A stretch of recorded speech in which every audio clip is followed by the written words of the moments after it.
Bismillahirrahmanirrahim. Assalamualaikum warahmatullahi wabarakatuh. Waalaikumsalam. Alhamdulillah wassalatu wassalamu ala nabiyina Muhammad, amma ba'd.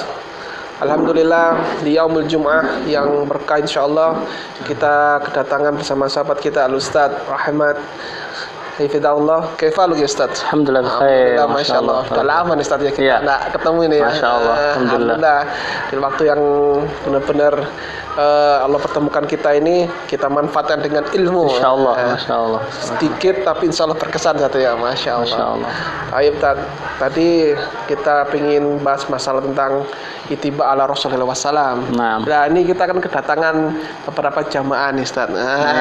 Biar mereka sendiri yang ingin mengutarakan apa unek-uneknya lah tentang masalah sunnah ala Rasulullah wassalam itu bagaimana Ustaz? Mungkin ini, fadhal. Assalamualaikum warahmatullahi wabarakatuh. Waalaikumsalam. Alhamdulillah Ustadz, perkenalkan saya Muhammad Zulhimma dari asal Bangil Pasuruan. Sudah kurang lebih 20 tahun hijrah domisili di Magetan. Ustadz, mohon petunjuk dan pencerahannya tentang bagaimana kita ini bisa istiqomah dalam sunnah, hidup dalam sunnah, dan kita bisa terhindar dari fitnah-fitnah akhir zaman ini Ustadz. Mohon petunjuknya dan pencerahannya Ustadz. Terima kasih Ustadz. Baik, barakallahu fikum. Masyaallah. Alhamdulillah. Baik, bismillah.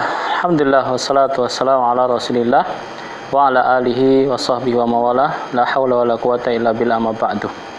Masyaallah, pertanyaan yang cukup bagus sekali. Dan sangat penting untuk kita mengetahui jawabannya tentunya.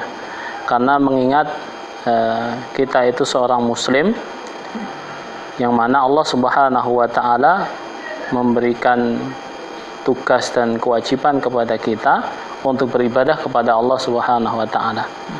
Dan tentunya kita bisa beribadah kepada Allah dengan baik dan benar, tidak lain dan tidak bukan harus dengan panduan Nabi Shallallahu Alaihi Wasallam.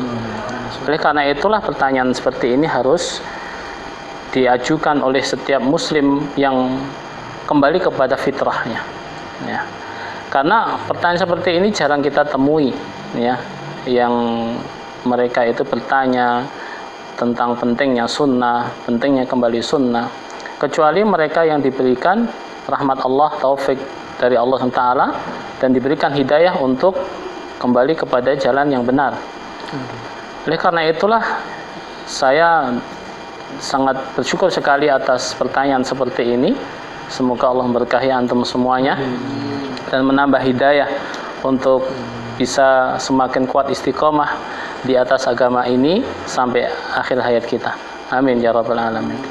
Baik, tentang masalah pentingnya sunnah, sebagaimana tadi kita sudah singgung sedikit, bahwasanya kita sebagai seorang muslim itu ditugaskan oleh Allah Subhanahu wa taala untuk beribadah kepada Allah sebagaimana yang Allah firmankan dalam surah Az-Zariyat ayat 56, wa ma khalaqtul jinna wal insa illa liya'budun.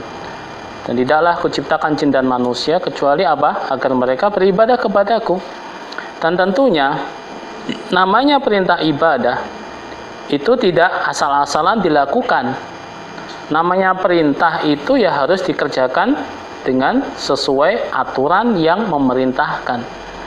Sebagaimana kita ambil contoh lah, ketika kita berada di sebuah instansi perusahaan, ya, ataupun di sebuah lembaga yang mana kita bekerja di situ, yang mana di instansi tersebut ada peraturan-peraturan, perintah-perintah.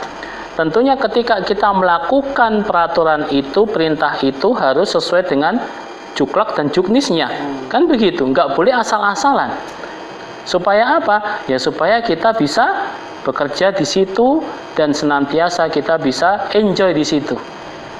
Lebih-lebih terhadap permasalahan ibadah. Lebih-lebih terhadap permasalahan agama. Yang mana ibadah yang Allah SWT perintahkan kepada jin dan manusia itu merupakan tujuan mereka diciptakan di atas muka bumi ini. Dan ibadah bisa terrealisasi, ibadah bisa terlaksana dengan baik, tentunya harus kembali kepada aturan yang membuat aturan tersebut. Siapa? Allah SWT. Bagaimana aturan kita beribadah? Allah berfirman, Qul in kuntum tuhibbunallah fattabi'uni. Nah itu. Allah Ta'ala berfirman, Qul, wahai Muhammad SAW, in kuntum tuhibbunallah.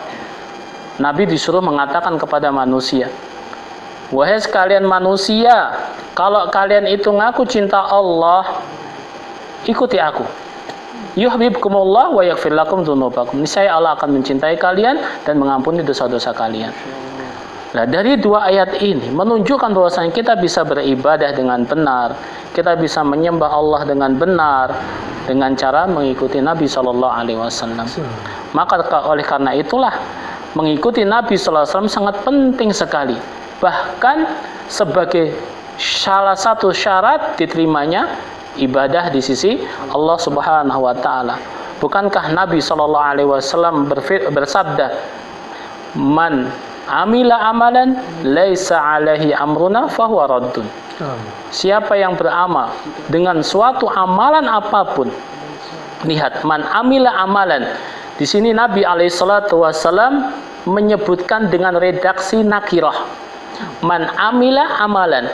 Siapa yang beramal dengan satu amalan pun, satu amalan padahal, yang mana amalan itu tidak ada contohnya dari kami, tidak ada perintahnya dari kami, fahuwa raddun.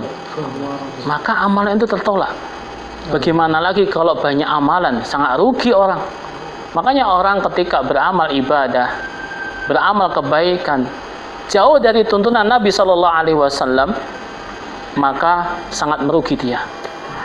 Sebagaimana yang Allah SWT firmankan dalam salah satu ayat surat Al-Ghasyiyah, amilatun nasibah, yaitu orang beramal tapi hanya mendapatkan keletihan. Sebagian mufassirun mengatakan amilatun nasibah adalah orang-orang yang melakukan ibadah tapi tanpa petunjuk dari Nabi SAW. Oleh karena itulah sangat penting kembali kepada sunnah dalam kita beribadah kepada Allah, dalam kita bermuamalah dengan sesama manusia, karena muamalah dengan sesama manusia termasuk ibadah. Berbuat baik kepada sesama manusia adalah ibadah.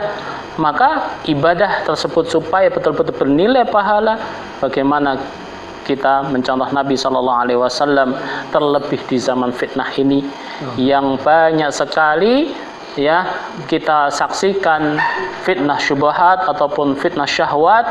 Itu kalau kita tidak ya menamengi diri kita dengan ittiba kepada Nabi, maka ya tentunya sudah bisa dipastikan orang itu akan hanyut terhadap fitnah dan kecelakaanlah yang akan dia peroleh. Sebagaimana yang Allah Taala ingatkan di salah satu surat An-Nur, salah satu ayat dalam surat An-Nur, "Falyahdharil ladzina yukhalifuna an amri an tusibahum fitnah au yusibahum adzabun alim."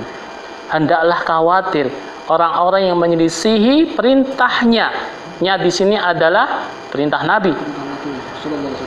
Perintah Nabi sallallahu alaihi wasallam. Berhati-hati dari apa? An tusibahum fitnah. Menimpa kepada mereka fitnah. Hati-hati orang yang menyelisih perintah Nabi untuk menimpa padanya fitnah. Fitnah di sini dimaknai oleh para ulama kekufuran, kebid'ahan, kemaksiatan, kesyirikan. Ini fitnah. Maka orang yang menjauhi dari tuntunan Nabi akan dikhawatirkan tertimpa kepada mereka fitnah, dan lebih parah lagi di akhirat menimpa kepada mereka azabun alim, azab yang sangat pedih. Allah Taala mengancam, wa may yushakkiki rasul min ba'di ma tabayyana lahul huda wa yattabi' ghayra sabilil mu'minin nuwallihi ma tawalla wa nusli jahannam wa sa'at masira. Siapa yang menyakiti rasul setelah datang kepadanya petunjuk, sudah datang kepadanya nasihat, sudah datang kepadanya dalil, sudah datang kepada keterangan ulama kepadanya tentang pentingnya kembali kepada ajaran Nabi, tentang pentingnya mengikuti sunnah Nabi SAW, tapi dia nggak mau mendengarkan nasihat itu, dia justru malah meninggalkan sunnah Nabi, maka itu termasuk dari kategori wa may yushakkiki rasul. Siapa yang menyakiti rasul? Bentuk menyakiti rasul yaitu dengan meninggalkan sunnah beliau, dengan meninggalkan tuntunan beliau, dan tidak mengikuti jalannya kaum mukminin, yaitu tidak mengikuti jalannya para sahabat.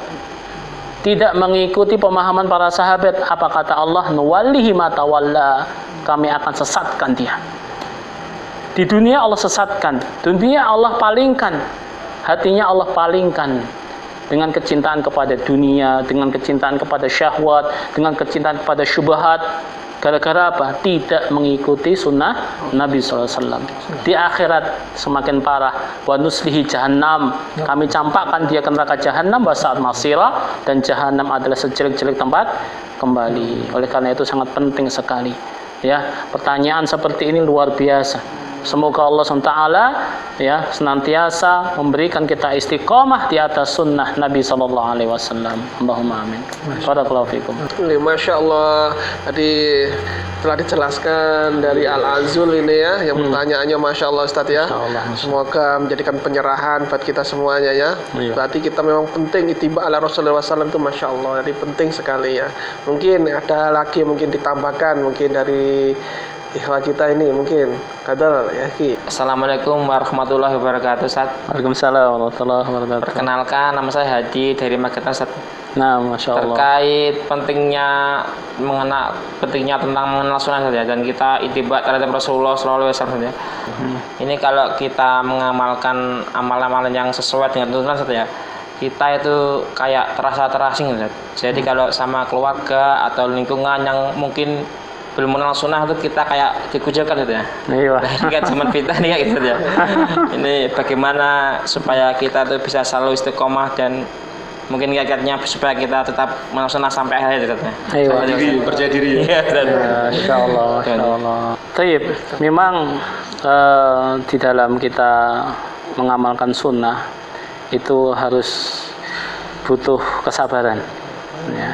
Karena Nabi SAW pernah mengkabarkan kepada kita ya, bahwasanya yang artinya orang yang memegang sunnah itu seperti memegang bara api. Ya. Ini, orang yang memegang sunnah itu seperti memegang bara api. Artinya apa? Ya memang harus ya siap menghadapi tantangan. Terutama di saat pelaksanaan sunnah itu di lingkungan orang-orang yang belum mengerti dan belum paham terhadap sunnah tersebut. Maka ketika kita sudah mendapatkan hidayah untuk belajar sunnah, ketika kita mendapatkan hidayah untuk bisa mengamalkan sunnah, maka yang harus kita kerjakan satu, bersyukur kepada Allah Subhanahu wa Ta'ala. Bersyukur kepada Allah atas hidayah ini. Kenapa? Karena tidak setiap orang dapat hidayah.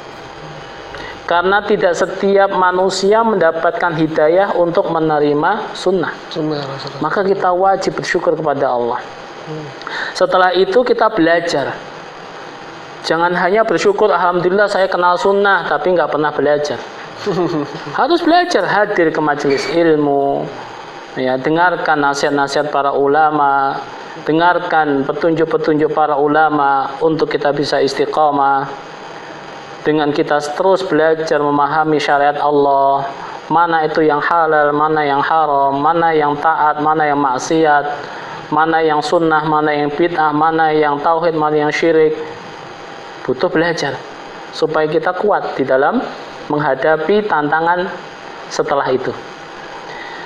Karena orang kalau tidak mempunyai pijakan yang kuat, ya, maka dia akan mudah goyah. Tergelincir itu. Ya, mudah goyah, kepleset.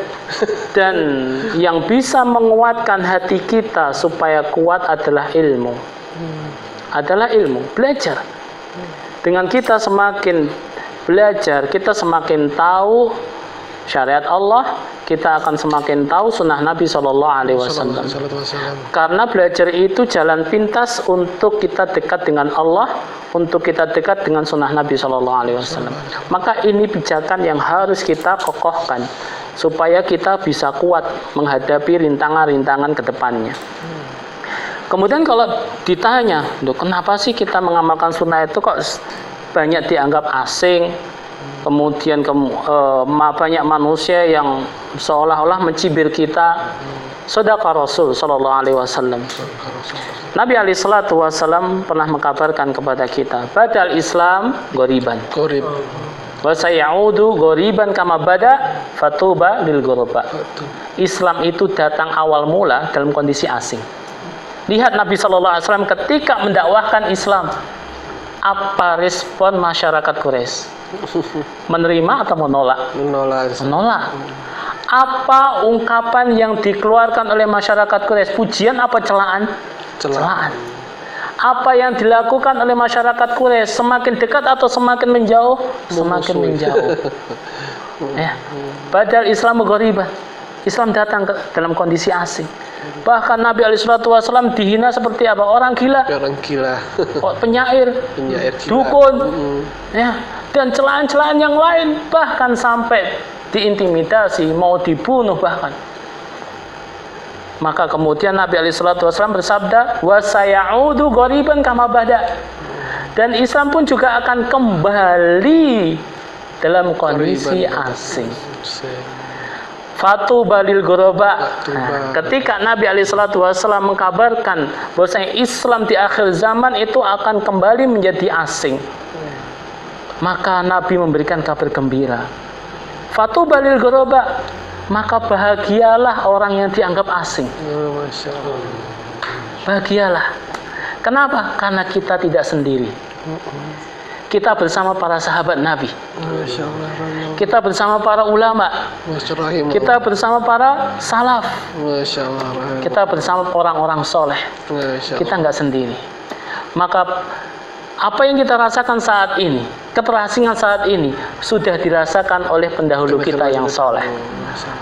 Lihat para sahabat Nabi Sallallahu Alaihi Wasallam radhiyallahu taala anhum, ya, Ammar bin Yasir, ya, Ammar bin Yasir. Lihat keluarga beliau, Yasir radhiyallahu taala anhu, bapaknya Ammar, keluarga yang syahid pertama kali dalam Islam. Alu Yasir, keluarga Yasir. Yasir bersama istrinya Sumayyah radhiyallahu taala anhuma, keluarga yang pertama kali syahid dalam Islam.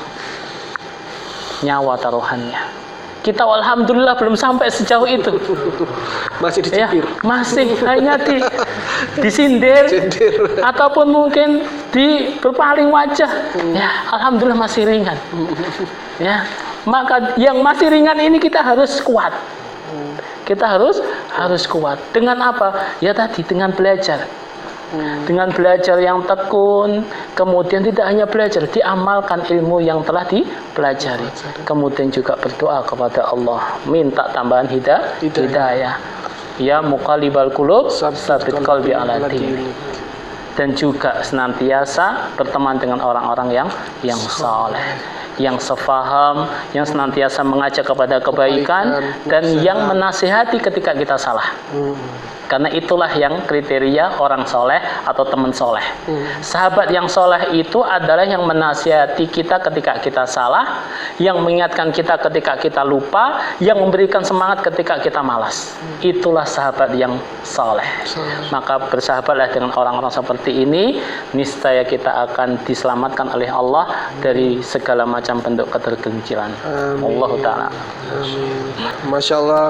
Alhamdulillah, setelah kita dengar penjelasan yang begitu gamblang dari Ustadz kita, Ustadzuna, Ustadz Rahmat Hafidhullah, tentang masalah pentingnya kita ittiba ala Rasulullah SAW, juga telah dijelaskan dari pertanyaan beberapa ikhwah tadi, Akhizul, Al-Ahadi, tentang masalah fenomena di akhir zaman, tentang masalah sunnah, dan bagaimana kiat-kiat menghadapi orang yang dikatakan asing, ya. Maka Rasulullah SAW memang kan sunnah itu bukan bara api, tadi ya, pegang bara api, ya. Maka banggalah dikatakan orang-orang yang terasing itu. Semoga dengan penjelasan yang singkat ini bisa menambah kemantapan keilmuan kita, amin, menambah ukhuwah kita semakin dalam untuk menjalankan sunnah Rasulullah SAW. Tayyib, akhirul kalam, kita ucapkan jazakallahu khairan atas penjelasan Ustaz. Kita cukupkan sampai sekian. Semoga ini berguna buat kaum muslimin dan muslimat dimanapun berada. Kami cukupkan sampai sekian. Kita tutup dengan kafatul majelis. Subhanakallah wa bihamdika, asyhadu an la ilaha illa anta, astaghfiruka wa atubu ilaik. Assalamualaikum warahmatullahi wabarakatuh. Waalaikumsalam warahmatullahi wabarakatuh.